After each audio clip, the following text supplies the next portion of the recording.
Welcome back for another episode of the Silver and Blue Podcast. I'm your host, Nate Sanchez. Joining me, as always, is my co-host, Corey Douglas. Corey, we are walking in here on week 4. Can't believe it's already week 4. It's going real quick, but Cowboys got another divisional game. They got the Washington, not the football team, the Commanders coming in town this week, and the Cowboys have a real chance at making their way to 3-1 on the season, which is not something I thought was a remote possibility after week 1. Yeah, I think coming into this game, I think the Cowboys being 3-1 come about 325 on Sunday is the expectation. Now, with these division games, I've been listening to a lot of the Washington players talk. This is a very important game to them, their fans. I'm expecting a inspired effort from Washington on Sunday. They've lost 2 in a row, so they don't want to lose 3 in a row, and they don't want to lose to Dallas. So I'm excited for this game, and the Cowboys are going to have to play good football in order to win this game. Yeah, after a thrilling week 1 win over the Jags, they've turned around and lost at Detroit, which, they lost by 9 in that one, but I did watch that game, and it was not that close. Washington, I believe, scored at the end to make it look a little closer. And then the Eagles just manhandled them in Washington last week. I mean, it was hard to watch. So, yeah, Washington is in a little bit of a rough way right now after a really rough couple of weeks, and they're catching a Cowboys team that seems to be finding their groove here over the last couple of weeks, as they've found a way to win a couple games without Dak Prescott. And Cowboys, I believe, are favored by 3.5 points coming into this one. So the Cowboys are favored to make their way to 3-1 coming in here. Washington in general, just bird's eye view, and then we'll get into the specifics. Like we said, they're 1-2. Their defense has struggled mightily, especially in the secondary. We'll get more into that in a minute. As we all know, they traded a couple third-round picks for Carson Wentz in the offseason, which is certainly a decision. And Wentz has been he's been Carson Wentz. He's been all right. He had a couple nice moments against Jacksonville, but other than that, it's kind of been the Carson Wentz that we've come accustomed to seeing, with just no pocket presence, taking a lot of sacks, some really wild interceptions here and there.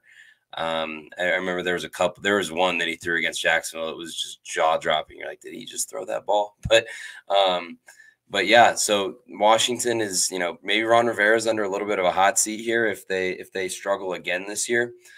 Chase Young's still out. I'm not sure when he's going to be back. He'll probably be back sometime here in the next few weeks, but he will be missing this game. But yeah, what are your thoughts on Washington generally before we get into the injury report and then some matchups we're looking at? Yeah, I think you mentioned the defense has struggled, especially in the secondary, and I've looked at their offense a lot this week, and it doesn't really make sense that they're struggling so much on offense. But you can't help but look at Carson Wentz at quarterback just think he's just a broken guy at this point. They have, compared to the Giants last week, where we said they didn't have much talent. Washington has talent. They have Antonio Gibson in the backfield. They have Terry McLaurin. They have Curtis Samuel. Jahan Dotson came in and made some big plays early in this game. They have J.D. McKissick. So for them to be 1-2 and kind of look as bad as they have, especially in this most recent game against Philadelphia, is kind of surprising.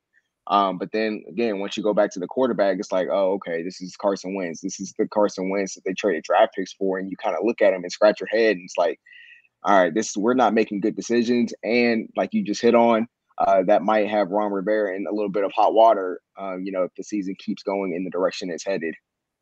Yeah, they're definitely in trouble if they continue to play poorly. But yeah, the secondary of Washington's has just been poor. It's been very, very poor. Let me pull up their. If you give me a minute, I will pull up their secondaries allowed plays last week. Last week, Kendall Fuller got picked apart. He's kind of been picked apart all season, but last week he was targeted 11 times, gave up 9 receptions for 152 yards and a touchdown last week against the Eagles. They've struggled in the secondary. Benjamin St-Juste was a little bit better last week at the other cornerback position, but he still gave up a touchdown. But yeah, this Washington defense is not very good, and it's kind of ironic because wasn't that long ago, heading into the 2021 season, following the 2020 season, that everyone had crowned this Washington defense as the next 85 Bears. It seemed like following their strong season in 2020 with all that young talent, but they still have a lot of talent up front. But that secondary is brutal, man. It's brutal. So there's your general, look at Washington. But let's look at the injury report this week. Starting with Dallas. Notable ones: Michael Gallup, a full participant, and I believe both days of practice this week. So I guess we're going to get the return of Michael Gallup this week. I thought it was going to be Monday based on what we've been hearing, but Michael Gallup seems to be a full go. We'll see what kind of pitch count he's on, but it will be good to have Michael Gallup back. Connor McGovern, limited. Dalton Schultz, limited. What do you think of the prospects of Michael Gallup returning, and then, maybe even Connor McGovern and Dalton Schultz?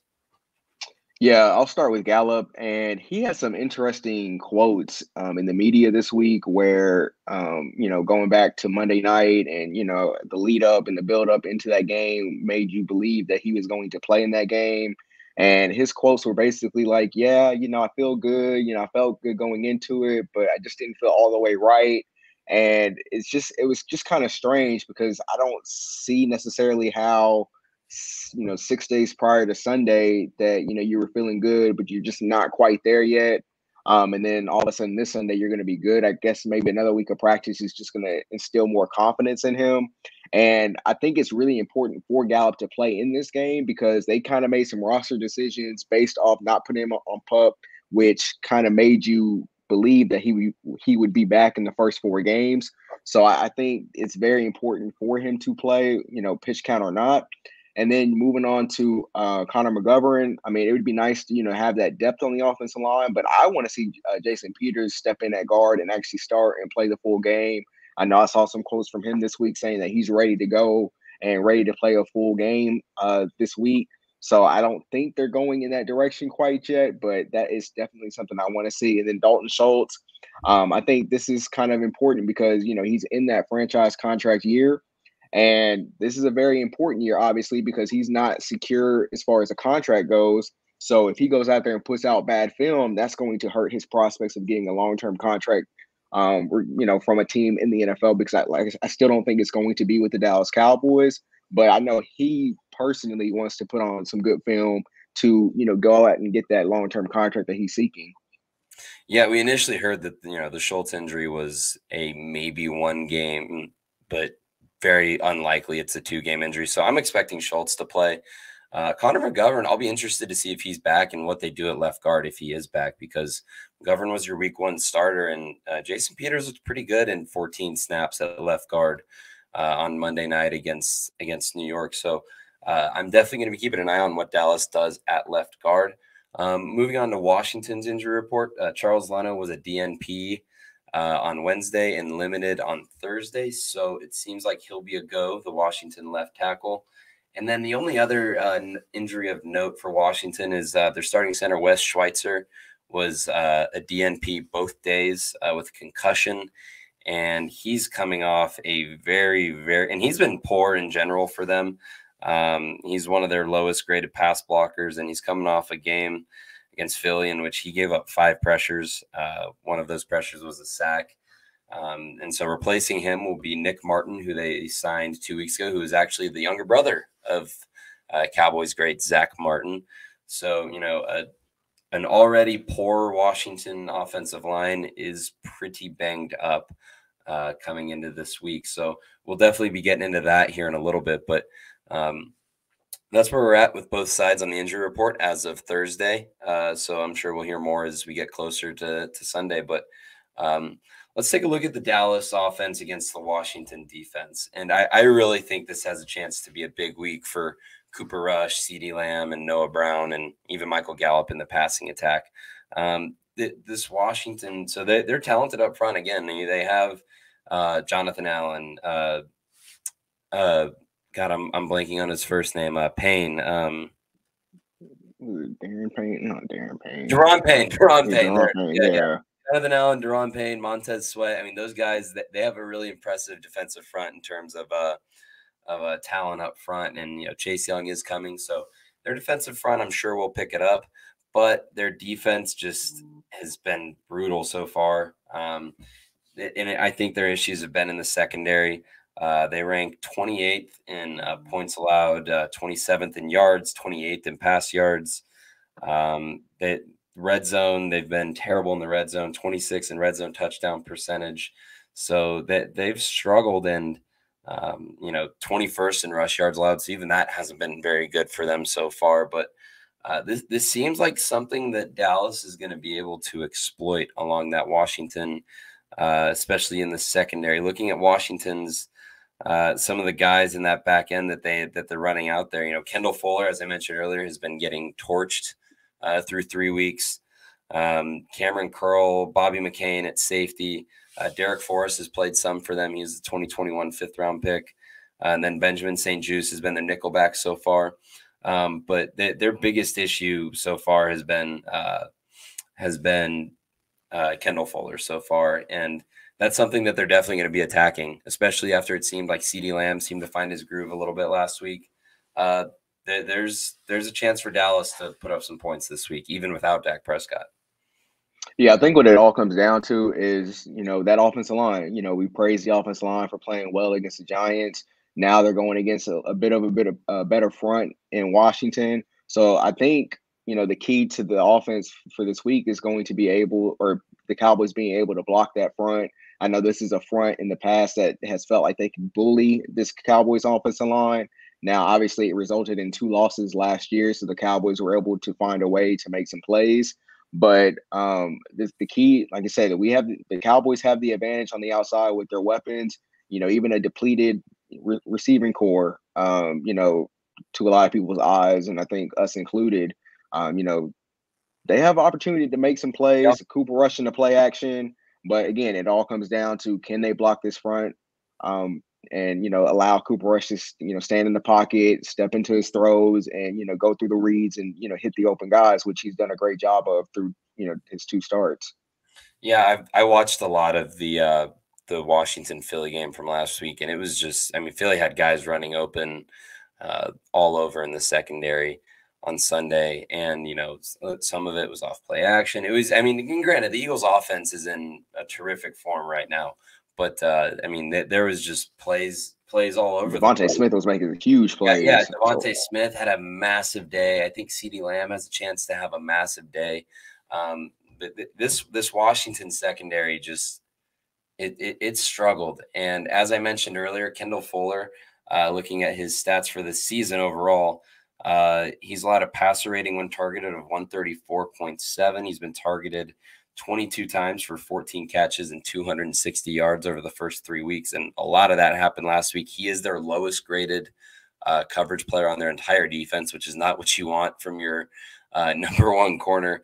William Jackson, who they brought over from Cincinnati last year, I believe missed week 1.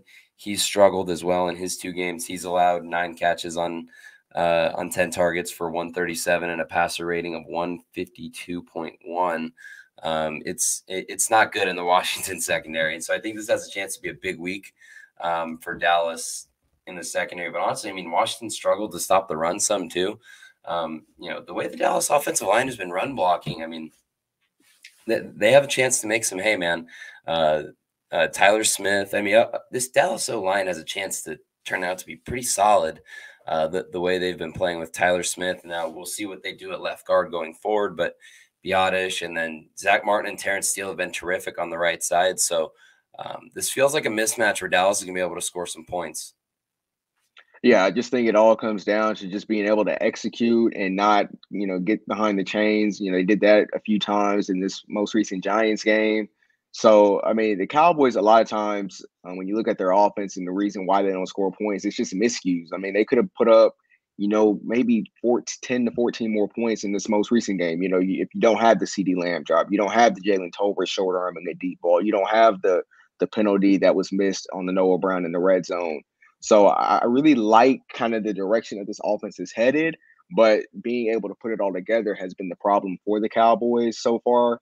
But I think returning home hopefully will kind of get the juices flowing and be able to kind of handle business against this Washington team, because the last thing you want to happen on Sunday is for Washington to hang around, hang around, hang around, and then they sneak out of AT&T Stadium with a win, because you didn't take care of your business. You were, kind of costing yourself and beating yourself. Yeah, absolutely. And like you're saying, like you kind of saw that a little bit against New York. Dallas had every chance to put that game away last week in the first half, and there were some points left on the board. Be it not blaming Brett Maher, but a missed 59-yard field goal at the end of the half. Dallas not finishing in the red zone. CeeDee Lamb dropping that pass in the first half, which he made up for it in the second half. But still, you just can't let a team like this hang around. And getting an early lead for the Dallas offense, getting an early lead would be monumental in terms of letting the defense go to work. Do you have, before we move on to the Dallas defense against the Washington offense, do you have any other thoughts on the matchup with on that side of the ball with the Dallas offense against the Washington defense? No, I think we covered it pretty much. I mean, like you said, I think we both kind of feel that a big day could be in store for some of these receivers for the Cowboys against this Washington secondary. But yeah, I mean, I think that pretty much covers it all. One thing to look at is Jalen Hurts wasn't terribly good on play action against the Washington defense last week. And so, maybe Washington is decent against play action, but that'll be something to look at because Cooper Rush was terrific in play action on Sunday. If you give me a minute, let me pull it up. I just posted my offensive review from Monday night, and Cooper Rush was terrific in play action. I thought Dallas did a really good job of getting into play action and helping their quarterback out. Let me look at the offensive review real quick because again, as we discussed in the Victory Tuesday podcast, Kellen Moore called a very good game. It was a very good game. And again, here we go. Cooper Rush stats against the Giants. Play action, he was 11 of 15 for 158, a 107 rating and 10.6 yards per attempt. Without play action, it was 10 of 16 for 57 yards and 89 rating and 3.6 yards per attempt. So obviously a big drop off with and without play action. That's play calling and helping out especially your backup quarterback. And I think that's something Dallas should carry over even when Dak Prescott gets back. So how much? Yeah, and I think one thing on that also is the run game. Being able to successfully run the football. Oh, yeah. I know Zeke was in the media talking about that today, where he feels like it's been the best it's been in a long time. So I think continuing that trend and make sure that you're winning up front. That flows in part with the run game to setting up that play action as well. Now I know you don't necessarily have to have successful run game to have successful play action, but obviously it doesn't hurt. Yeah, absolutely. Looking and that'll be a very key matchup up front. That's something I'm circling as a key matchup is the Dallas offensive line against those the Bama boys, as they call them, Deron Payne and Jonathan Allen and even Montez Sweat. Those guys are rock solid players on the interior, and Zach Martin, Tyler Biotish, and whoever's at left guard, be it McGovern or Jason Peters, or I think we've seen the last of Matt Farniok. I could be wrong, but those guys. Go ahead. You remember this is the game last week or last year that we had the Alabama boys fighting each other on the sideline. Yep. And that game. So yeah. Yeah. The last time they were in Dallas did not go well for them. I believe Dallas won something like 56-14, or I don't know. I don't remember how many points Washington. It was a 50 burger though. But Dallas had a 50 burger the last time they played her. Now I don't think there's going to be a 50 burger this week without Dak Prescott, but we'll just have to see. But yeah, this is going to be on the Dallas O-line up front, because if they're able to run the ball a little bit, that'll help Cooper Rush with the play action. It'll make the whole offense a little bit better. So let's take a look at the Dallas D against the Washington O. And I think this is where Dallas is going to be able to make the most money for themselves. So we're coming off a week in which the Dallas pass rush got after Daniel Jones to the tune of 35 pressures. And, we talked about that plenty on the last show. Well, the Washington offensive line is coming off a game in which they gave up 30 pressures to the Eagles, and their offensive line is a little bit in shambles right now. And this seems like we're after he was sick last week, and And people were saying, "Oh, Parsons didn't have a sack, and he was sick." Well, he still had 6 pressures last week, so Micah Parsons was perfectly fine last week, and this is screaming another big day for the Dallas defensive front, especially on the pass rush.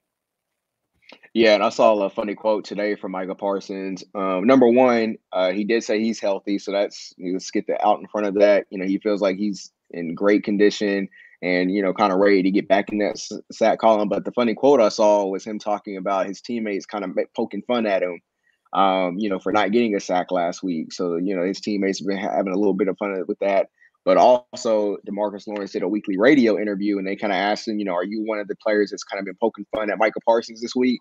And he's like, absolutely not. I don't need anything else to motivate this guy to kind of put me in a bad spot in their sack competition. Because, they came into that game, it was 4-0 Micah Parsons, and now it's 4-3 after DeMarcus Lawrence's big game against the Giants. So I know Micah Parsons is itching to get back out there and get after Carson Wentz, and the same with D-Law to kind of follow up on that performance. I know DeMarcus Lawrence also said that he felt like he could have had 6 sacks in that game. He said he had a conversation with himself before it saying, hey, what if I can go ahead and get 3 sacks today? And he felt like he put a cap on himself by saying that before the game. So now he's in the mindset of like, no, I'm not just stopping at 3. I want to get 4, 5, 6. Like LeBron said, not 4, not 5, not 6, but they're trying to get trying to get sacks out there. So I felt like that's friendly competition. Obviously helps the team, and it helps the team be successful.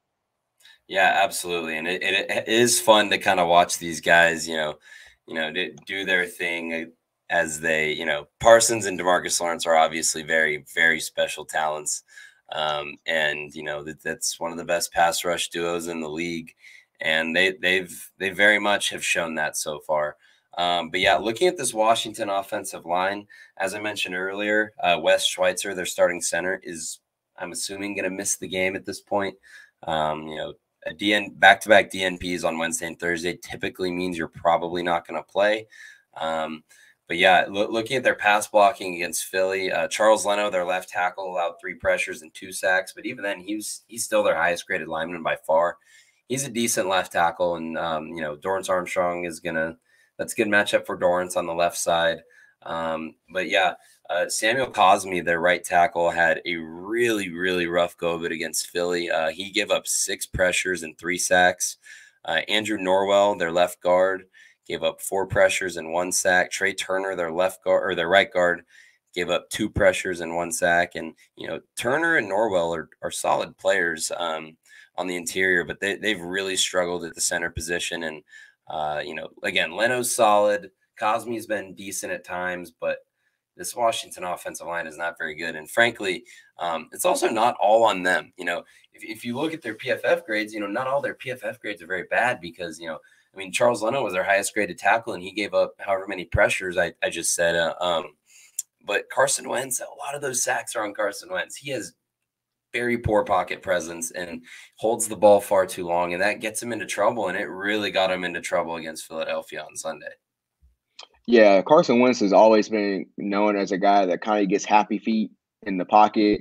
And once you start putting some consistent pressure on him, he just starts lobbing the ball up and it gives the playmakers on the back end a lot of opportunities to come down with some interceptions.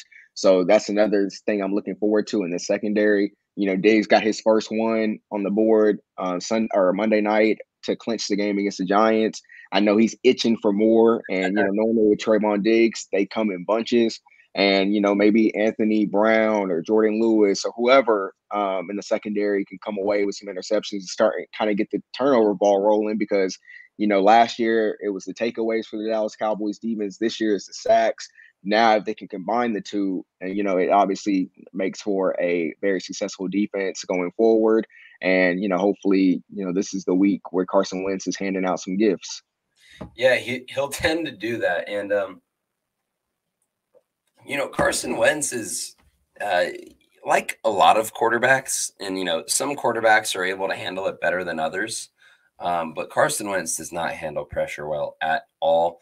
Looking at his numbers here, his when he's kept clean versus when he's under pressure, his completion percentage dips from 67% to 50%. The yards per attempt dips from 7.3 to 4.7. If I could find his quarterback rating on here when he's pressured, but I either way, Wentz is, he's a guy that folds under pressure, and so the Dallas defensive line is able to get after these guys up front, which you know we know how good this defensive front is, and I would think Dallas's defensive front is maybe a little bit better than Philadelphia's, and because they don't have a guy like Michael Parsons, and Philadelphia had them in hell up front all week long. So that's definitely going to be a matchup to keep an eye on because it's kind of a combination of an offensive line that's struggling and a quarterback that doesn't handle pressure well and holds on to the ball too long. So in some, I'm of the thought that sacks aren't always a quarterback stat, but at a certain point they are when you're holding the ball too long. And if you go back and look at the highlight reel of their sacks, I mean, a bunch of them are because of his lack of pocket awareness and pocket presence. And that's something that Dan Quinn, I'm sure, is aware of and is licking his chops thinking about. Yeah, absolutely. And then, not only is it the interceptions where he's putting the ball in danger, he'll fumble on you too now. Oh, he'll So, I mean, I fumble on you. think the street sacks and the different things like that, I think, Michael Parsons is always going after the ball anyway, just because he's just a ball hawk and he wants to make that play. He doesn't just want the sack, he wants the sack and the fumble recovery. So, I mean, that's definitely going to be key. Go after the football. He is not going to protect it. And even, DeMarcus Lawrence kind of hinted at that, on his radio interview today, where it's like, yo, this Carson Wentz, he might not be broken necessarily, but he puts the ball in harm's way a lot. And I think that's something that the Cowboys have seen on film already throughout this week of preparation. And it's definitely going to be a point of emphasis heading into Sunday's matchup and something that the Cowboys defense is going to look to take advantage of. Yeah, absolutely. It's definitely going to be interesting, so that's kind of the deal up front with Dallas and Washington, but Washington does have some weapons at the skill positions. They don't really have the offensive line and the quarterback to make them shine, but we know Terry McLaurin. He's been a really good player in the league now for a few years, and he's off to a really good start. Curtis Samuel is healthy again, and he's been good for them. I believe he is their leading. He leads the team in receptions with 22 catches for 181 and 2 touchdowns so far. Terry McLaurin leads the team in yards with 235 yards. McLaurin's averaging almost 20 yards a reception right now, as he has just 12 catches for 235 and a touchdown. And then Jahan Dotson, their first-round pick out of Penn State's been really solid for them so far. The conversion rate on his targets isn't great. He's been targeted 16 times for just 9 catches, but he has 3 touchdowns. And then Logan Thomas, their tight end that they extended, has been really good. And then the 1-2 punch of J.D. McKissick and Antonio Gibson in the backfield, with Brian Robinson, who was shot in the leg in a robbery attempt. He's still out. So, they have talent at the skill positions, and that's a nice little trio of receivers they have. And so this will be a good test for Trevon Diggs, Anthony Brown, and Jordan Lewis, and whoever else is in the Dallas secondary. I think he is getting action in the Dallas secondary this week. It sounds like we might get Jaron Kearse back this week. That's what it sounds like. We're not sure yet, but there's some skill position players that are going to be a problem for Dallas this week if they're not careful. Yeah, and I actually like this matchup as far as McLaurin goes on Diggs. I mean, the last I believe it's the last 3 times that Diggs has played or matched up against McLaurin. McLaurin's been, relatively very quiet, based off his standards and based off, his stature as a receiver in the NFL. But again, I mean, I said this at the top of the show. It's been very weird that, you have all this talent on offense at the skill positions and you can't get them the football. And that is a direct reflection at the offensive line, but it's also a direct reflection at the quarterback. And one thing that I think is going to be very important for this Cowboys defense, we talked about the pass rush and how much success they should be able to have. Is Washington, I think, they might try to switch things up and go with a few different screens. So when you talk about screens, the offensive linemen are letting the defensive lineman upfield and you're just throwing it over the top. And then typically they'll have some blockers out in front to allow some big plays to happen. I think the Giants had, some success with that, but I don't think they used it enough, I would say. So, and a guy that they really like using out of the backfield and getting the ball to in the receiving game is Curtis Samuel. You mentioned the 22 catches.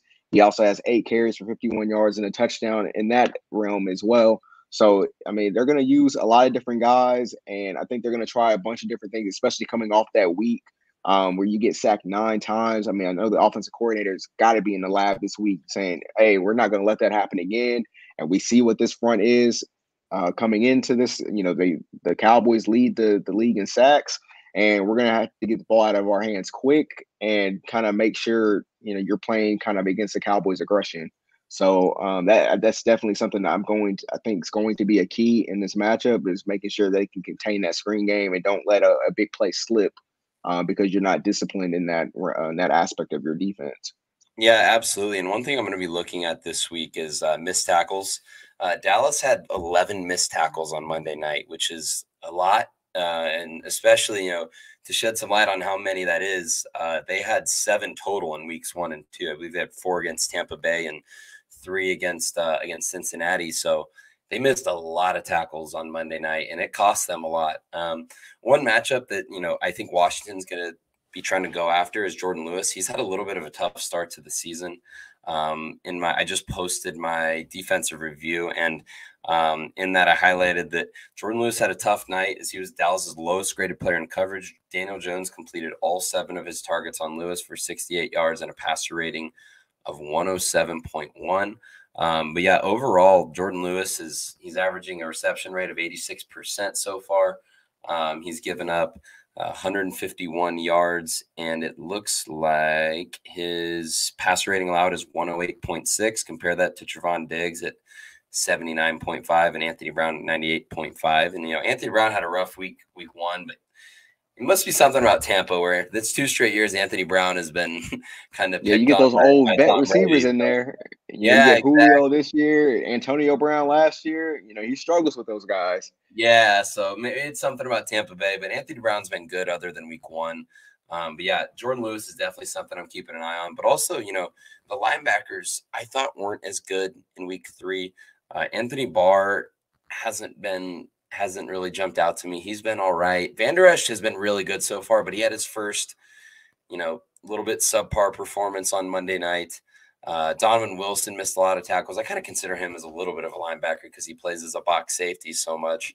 And then, maybe And we he's get a more. guy that he has to be more disciplined. Yeah. Sometimes he'll Oh, come yeah. in there just all wild, and it leads Yeah, to him absolutely. missed a lot of tackles. Yeah, and Donovan Wilson has been really good so far this year, but those missed tackles were killer for them on Monday night, and he was charged with 4 of them. So the Dallas defense is going to have to be better on the second level this week, both linebackers and in the secondary. Malik Hooker has continued his dominance. He's been awesome so far, has yet to allow a reception in coverage, hasn't even been targeted once. So it's always a great sign when you're not being targeted. So, the Dallas defense, I really think their pass rush is going to be able to get after Carson Wentz, just like Philly did last week. But, I'm really going to be looking for better weeks from the Dallas linebackers, and especially Jordan Lewis, who's coming off a rough week and generally a rough start. Yeah, like I said, it's going to be tackling. I think one thing with Donovan Wilson that hurts him is he's, just mentioned he's over aggressive at times, but I think it's also he just wants that big hit every single time, and you respect that about him. You love that about the player, but in certain situations in the open field, you got to get the guy down, no matter if it's a big hit or not. And I think, like you said, tackling, especially with these bad offenses, I put a premium on tackling even more because I mean the only way these teams are going to score is if you're missing tackles and they're exploding for a big play. So being able to contain those big plays starts with tackling. So tackling is definitely obviously a very important aspect of football, and something that the Cowboys would definitely need to be disciplined against this week. Yeah, and again, Logan Thomas is a very talented tight end, and so I think getting Jaron Kearse back to help with that will be huge. He'll be asking a lot less out of Izzy Mukwamu and Marquise Bell, who stepped in for him. And Mukwamu was solid without Kearse, but getting him back will definitely help. I'm expecting another really good performance from the defense this week. Before we wrap this up, you want to get in? Do you have anything else about the Dallas D against the Washington O? And then we can before we get into predictions. No, I think just one last thing, I guess, because you mentioned Logan Thomas. This is like you said, a very talented guy. There's a reason why he got that contract extension. He's coming off a game where he had 2 catches for, I believe, 5 yards. So them not being able to get that guy the ball is very strange. And I think he could be a difference maker on that Washington offense. Oh yeah, absolutely. And again, that's why getting Jaron Curse back is so helpful. Dallas hasn't really faced. I'm blanking off the top of my head here. Giants, no. Cincy, not really. Tampa Bay, not really. Dallas hasn't really faced an impact tight end yet this year. Not that saying Logan Thomas is some awesome tight end on the Kelsey tier, but Logan Thomas is a solid tight end. So, getting Curse back is really, really helpful for them. So, all right, let's get into predictions. I'll let you go ahead and go first, Corey. Give me a prediction. Yeah, so for this week, like last week, I picked the Cowboys to win for the first time this season, and I'm going to back that up by picking the Cowboys to win another division game, this time at home. I'm saying the score is going to be 24-13. I think we touched on a lot during this episode of I just don't think the Washington offense will be able to score enough, not because of lack of talent, but I just think Carson Wentz is just not good right now. And I think he will turn the ball over not only I'm saying he's going to turn the ball over 3 times in this game, and I think a couple of them are going to be fumbles, and the Cowboys will recover those, and I think that's going to be the difference in this game. I think Cooper Rush will continue to make plays, talk about being very decisive with the football. I think that's what he's done, making solid decisions. I think his decision making in the Giants game was much better than it was even in the Bengals game, despite not turning the ball over against the Bengals. And I think that is the key and why the Cowboys will improve to 3-1. Yeah, the Cowboys traditionally have struggled in spots, at least in my opinion. Maybe there's numbers don't back this up, but it feels like whenever people they kind of go the opposite of how everyone's feeling. When everyone's feeling good about them, they fall off a bit. When everyone counts them out, they kind of get up off the mat and surprise you like they did over the last 2 weeks. So I feel like people are kind of getting sucked back in a little bit, myself included. But maybe if this was a better opponent, I would predict them to lose. But I really just don't think Washington's very good. They might be one of the worst teams in the league, actually. How bad their secondary is, and their offense is ran by Wentz, and they have a poor O-line. It's just I don't think Washington is very good. So I do think Dallas is going to. I'm expecting a little bit of a regress to the mean performance from the offense. I'm not saying the offense has been a bunch of world beaters lately, but they've been solid with Cooper Rush. So I'm expecting a pretty low-scoring game here. I think Dallas is going to win. And again, it's going to be because of their defense. I think the pass rush is going to get after Carson Wentz as the Eagles did last week. I'm expecting a big game from Parsons, D-Law, and Armstrong again. But I do think this game's going to be a little bit closer. I'm going to go 20-14 Dallas. I think Dallas wins in a lower scoring game. Some of the is Cooper Rush, the next Dak taking over for Romo type thing. I think some of that goes away this week because I think maybe we get a little bit of a letdown Cooper Rush game. But yeah, Washington is just they're not very good, and I think Dallas just has a lot more talent across the board. And I think the Dallas defense, as opportunistic as they are with takeaways, I think that's a big mismatch against an offense led by Carson Wentz.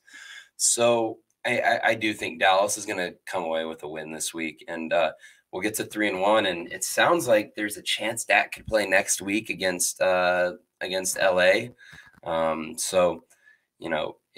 There's a very decent chance Dallas goes 3-0 without Dak Prescott, and we're sitting pretty at 3-1 with him coming back against LA. So Dallas has a chance to put themselves in a really advantageous spot. And we would have taken 2-1 without Dak, but 3-0 is another conversation. Dallas would be putting themselves in a really advantageous spot here with another win on Sunday.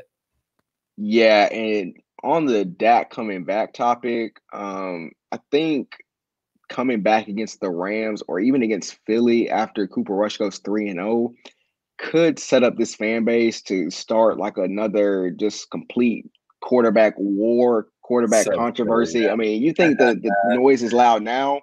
I mean, you talk about if Dak comes back and loses both to the Rams and to Philadelphia, and the Cowboys are sitting at 3-3 after 6 weeks, man, I can't wait to see the conversation around that. Not that, it's smart, but the conversation is going to be The had and it's talking going to heads be will, very entertaining.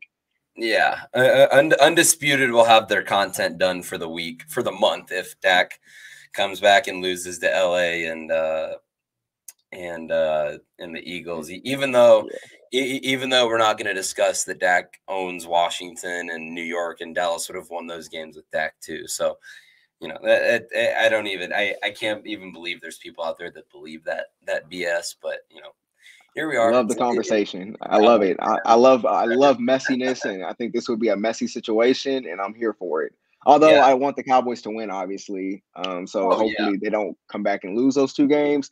But in the event they do, I'm here for the mess. Yeah. Corey's here for the chaos. So okay, well, hopefully we'll be talking on Monday after on another victory Monday. It'll be 3 straight wins if Dallas is able to get this done. So, looking forward to Sunday. Should be a good one. Another divisional matchup, and hopefully Cooper Rush is able to keep up the good stuff because so far Cooper Rush has made himself a lot of money and earned himself a few extra years in the league as a backup somewhere else, if not Dallas. So. Thank you guys for listening. Make sure to subscribe to our YouTube channel, Dallas Sports Fanatic, where I believe at 289, 290 subscribers. If we get to 300, that would be awesome. So make sure to subscribe to the YouTube channel, Dallas Sports Fanatic. Follow our Cowboys account on Twitter at Cowboys News 365. Follow our main account at Dallas_Fanatic on Twitter as well. Instagram is at DAL Cowboys Fanatic. I am Nate_Sant77 on Twitter. Corey is at the Mr. Douglas. We will talk to you next time on the Silver and Blue podcast.